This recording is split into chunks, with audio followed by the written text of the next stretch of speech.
Is it kosher? On this installment, you have something to show us, I think. Something to share with our home viewers. This is a classic non-kosher delicacy that is my favorite. And it is forbidden. It is forbidden. It is a nice, hot, steaming plate of bacon.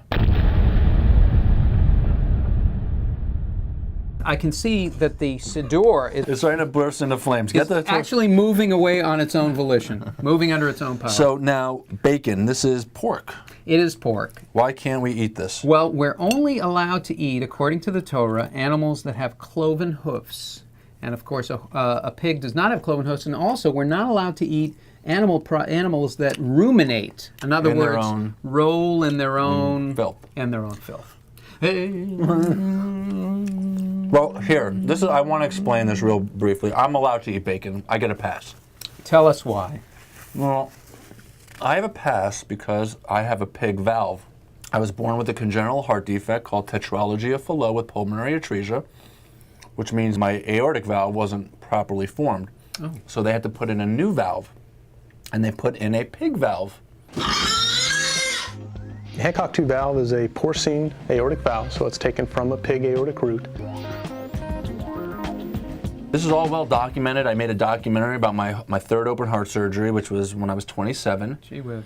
And we could show a clip of that, and when we come back, we could talk a little bit more about bacon, but we could also meet my mom. I don't want you going into movie theaters. I don't want you going into crowded malls. I want you to stay away from crowded areas and crowded restaurants. I want you to take the echinacea 3 pills 3 times a day.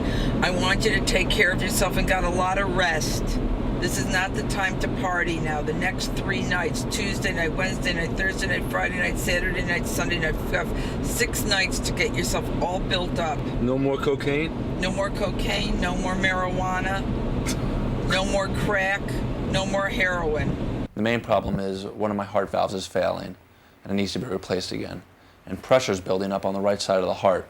My mom's trying to make me feel better. She keeps telling me, Mark, don't worry, it's just a little open heart surgery, you'll be fine in no time. That might have worked when I was a kid, but it doesn't work now. I mean, I know what I'm in for. And all I could do is really pray to get through this thing in one piece, and that's it. My mom, who's here with us now, my mom, Michelle Ostrick. Nice to see you, Mom. Oh, nice to see you too, sweetie. Look at that. It's a pleasure to meet you. Oh, Pleasure. Nice to see you. You too. So I made you sign a release. Yeah, you made me sign a release. Was that awkward? Was that strange in any way? No. No. Why? He asked me to sign something. You mean I you didn't have signed it noted? You didn't send it to a lawyer? You didn't have an entertainment attorney representing you? No, it was my son. I've worked with your son, and So, I know some. No. What was interesting is after the film, what was your thought? I thought I looked fat. That's right. And she wanted me to cut her out of the picture. Oh, and I said I wow. couldn't because I had this release now, so it was all over. That's So why. you knew ahead of time. None of my friends have seen the movie because I look terrible. Right? Isn't it funny how Jewish people could be so vain? Yeah, it is. You know what they say about vanity. What do they say? Vanity, my favorite sin. That is fantastic. Yeah. That's fantastic. Well, Well, there you you were go. right to have. You were right. Then you really planned the release out beautifully.